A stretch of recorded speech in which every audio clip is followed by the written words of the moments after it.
Good morning students. हम पढ़ रहे थे चैप्टर 9 एंड चैप्टर 9 में हमने कल पढ़ा था संस्तर स्थितियाँ पढ़ी थी। इसी के साथ जो मृदा की जो परतें होती हैं अलग अलग, ये हमने देखी थी। यहाँ पे जो है संस्तर स्थितियाँ दे रखी हैं ABC और आधार सेल यानी जो चट्टानें हैं ये। हम सामान्य मिट्टी की सबसे ऊपरी जो शीर्ष परत है इसी को देख सकते हैं।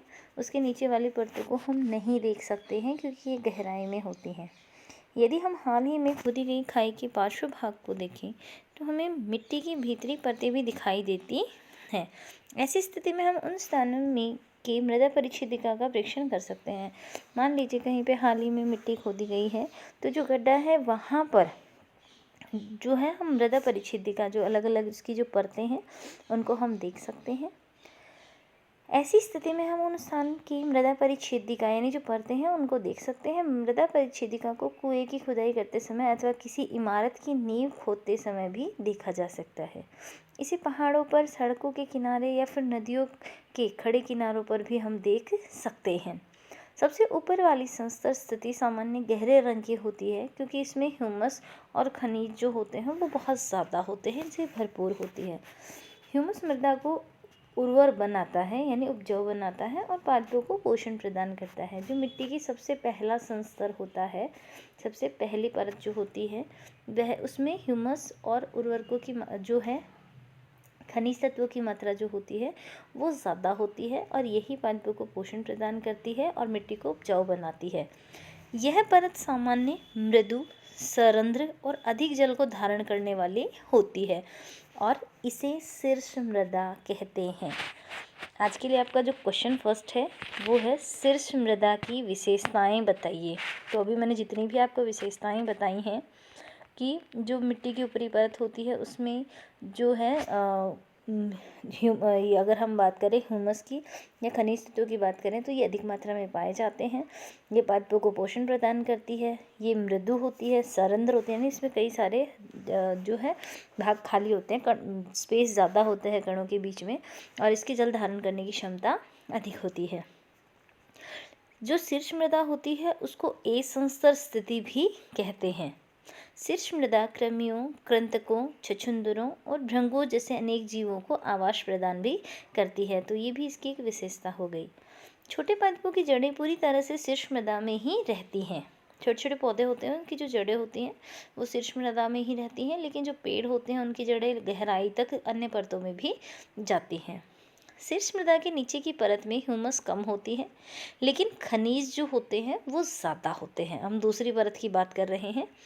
यह परत सामान्य अधिक कठोर और अधिक संघन होती है और जो अगर हम वायु की बात करें तो वो इसमें कम होती है और मृदु भी कम होती है। ये जो परत है इसको बी संस्तर स्थिति या मध्य परत कहते हैं। जो शीर्ष परत होती है उसको ए संस्तर स्थिति, जो उसके नीचे वाली दूसरी परत होती है उसको मध्य परत या बी संस्तर स्थिति कहते हैं। तीसरी परत सी संस्तर स्थिति कहलाती है जो कि दरारों और विद्रोह युक्त सेलों के छोटे ढेलों की बनी होती है। इस परत के नीचे आधार सेल होती है यानी जो तीसरी परत होती है इसके अंदर जो चट्टानें होती हैं उनके बड़े बड़े टुकड़े होते हैं, दरार युक्त और विद्रोह युक्त जो है इसमें टुकड़े पाए जाते हैं और इसके नीचे जो है वो चट्टानें होती हैं। इस परत के नीचे आधार सेल होती हैं जो कठोर होती हैं। इसे फावड़ों से खोदना कठिन होता है। तो ये हो गया अलग अलग हम बात करें संस्तर की तो 3 संस्तर हमने पढ़े। शीर्ष संस्तर, शीर्ष अगर हम परत की बात करें, मध्य परत और सी संस्तर तीसरी परत और सबसे लास्ट में होगी आधार सेलें। अब हम बात करते हैं मृदा के प्रकारों की। मिट्टी है उसके अंदर उसके गठन के आधार पर, उसके कणों के आकार के आधार पर जो मिट्टी है वो कई प्रकार की होती है। जैसा कि आप जानते हैं सेलों के अपक्षय से विभिन्न पदार्थों के छोटे कण निर्मित होते हैं। इसमें बालू, चिकनी जिसको क्ले कहते हैं सम्मिलित हैं। किसी मृदा में बालू और चिकनी मिट्टी का अनुपात उस मूल सेल पर निर्भर करता है जिससे उसके कण बने होते हैं। सेल कण और ह्यूमस का मिश्रण मृदा कहलाता है यानी चट्टानों के जो कण होते हैं छोटे छोटे ये और ह्यूमस है, इन दोनों का जो मिश्रण होता है उसी को हम कहते हैं मृदा। जीवाणु जैसे कि बैक्टीरिया, पादप, मूल और केंचुए जैसे जीव भी मृदा के महत्वपूर्ण अंग होते हैं। मिट्टी के अंदर ये पाए जाते हैं और इनका विशेष महत्व होता है। मिट्टी को उसमें पाए जाने वाले विभिन्न आमाप के कणों के अनुपात के आधार पर जो है वो अलग अलग भागों में वर्गीकृत किया गया है। तो यहाँ पे मिट्टी का जो है वर्गीकरण किया गया है उसके कणों की साइज़ के आधार पर। यदि मृदा में जो कण हैं वो बड़े हैं, अनुपात में हैं, अधिक हैं, तो वह बलुई मिट्टी कहलाती है। अगर मिट्टी के कण बड़े हैं, यदि मृदा में बड़े कणों का अनुपात अधिक होता है तो वो बलुई मृदा कहलाती है, जिसको हम बालू मिट्टी कहते हैं। यदि बारीक सूक्ष्म कणों का अनुपात अपेक्षाकृत अधिक है तो उसे हम मृणमय मृदा कहते हैं। बलुई मिट्टी जिसमें कणों का आकार जो है साइज है वो बड़ा होता है, सामान्यतः अधिकांश कणों का आकार।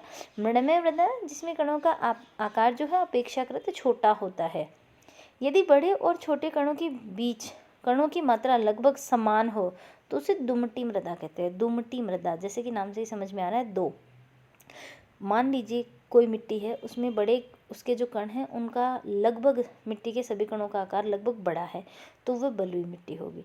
और अगर मिट्टी के लगभग कणों का आकार छोटा है तो वह मृणमय मृदा होगी। और आधे कण जो हैं मिट्टी के वो बड़े आकार के और आधे जो हैं छोटे आकार के हैं तो वह दुमटी मृदा कहलाती है। अतः मृदा का वर्गीकरण बलुई, दुमटी और मृणमय के रूप में किया जा सकता है। तो मृदा जो मोस्टली होगी 3 प्रकार की हो गई। बलुई मिट्टी, इसके कणों का आकार बड़ा होता है। दुमटी मिट्टी जिसमें आधे कण छोटे आकार के होते हैं और आधे कण बड़े आकार के होते हैं। मृणमय मृदा जिसके कणों का आकार बहुत छोटा होता है। तो इस तरह से जो है मिट्टी जो है इसके कणों का वर्गीकरण किया गया है। अब देखिए आप इसमें आगे, मृदा के कणों के आकार का उसके गुणों पर बहुत महत्वपूर्ण प्रभाव होता है।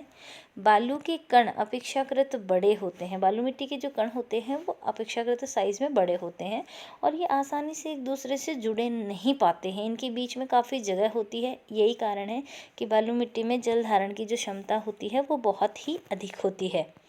ये आसानी से एक दूसरे से जुड़ नहीं पाते हैं, तो इनके बीच में काफ़ी रिक्त स्थान होते हैं। ये स्थान वायु से भरे होते हैं। अतः हम कह सकते हैं कि बालू स्वातित होती है, यानी इनके बीच में वायु अधिक होती है। बालू के कणों के बीच के स्थानों में जल की निकासी तेजी से हो जाती है। अतः बलुई मृदा हल्की, स्वातित और शुष्क मृत्तिका के सूक्ष्म कण होने के कारण परस्पर जुड़े रहते हैं और इनके बीच रिक्त स्थान बहुत ही कम होता है। तो ध्यान दें यहाँ पे, आज का जो सेकंड क्वेश्चन है वो ये है कि बालू मृदा की विशेषताएं लिखिए। जो बालू मिट्टी होती है उसकी विशेषताएं जो होती हैं, ये मिट्टी हल्की होती है, स्वातित होती है, शुष्क होती है और मृत्तिका के कण सूक्ष्म होने के कारण, यानी जो मृणमय मृदा है उसके कण बहुत छोटे छोटे होते हैं और छोटे छोटे कण होने के कारण ये आपस में जुड़े रहते हैं और इनके बीच जो है कम जगह होती है। और बलुई मृदा के विपरीत इनके कणों के बीच सूक्ष्म स्थानों में जल रुक जाता है। अतः चिकनी मिट्टी में वायु कम होती है। मृणमय मृदा है उसको आप चिकनी मृदा भी कह सकते हैं, चिकनी मिट्टी भी कह सकते हैं, क्योंकि इसके कणों का आकार बहुत ही छोटा होता है और ये जो कणों का आकार छोटा होने के कारण ये पास पास रहते हैं, खाली जगह कम होती है, जिसमें इनकी जो जल अवशोषण की क्षमता होती है वो भी कम होती है। अतः चिकनी मिट्टी में वायु कम होती है, लेकिन यह भारी होती है क्योंकि इसमें बलुई मृदा की अपेक्षा अधिक जल रहता है। अब देखिए अगला हम बात करते हैं, पादपों को उगाने के लिए सबसे अच्छी जो मिट्टी होती है वो शीर्ष मृदा होती है। शीर्ष मृदा दोमट, यानी दुमटी, जिसमें आधे कण जो है बलुई मिट्टी के और आधे कण हो मृणमय मिट्टी के। दुमटी मृदा बालू, चिकनी मिट्टी और गाद नामक अन्य प्रकार के कणों का जो है मिश्रण होती है। गाद नली तलों के जो आधार होते हैं इनके निक्षेप के रूप में पाई जाती है। गाद जिसको हम दलदल भी कहते हैं, गाद के कणों का साइज बालू और चिकनी मिट्टी के आमपों के बीच का होता है। दुमटी मृदा में भी ह्यूमस होती है। इस प्रकार की मृदा में पादपों की वृद्धि के लिए उचित मात्रा में जल धारण क्षमता होती है और पादपों का उचित विकास होता है। क्वेश्चन नंबर 3 जो आपका है वो है, मिट्टी को उसके कणों के आधार पर मुख्य रूप से कितने भागों में बांटा गया है, प्रत्येक का नाम लिखें। और लास्ट क्वेश्चन है आपका, इसमें आपको लिखना है मृणमय मृदा की विशेषताएं लिखिए। मृणमय मृदा जो है जिसको चिकनी मिट्टी भी कहते हैं, इसकी विशेषताएं आपको बतानी है। किसी भी क्वेश्चन या टॉपिक में अगर आपको कोई भी प्रॉब्लम आती है तो आप मेरे से पूछ सकते हैं। Thank you.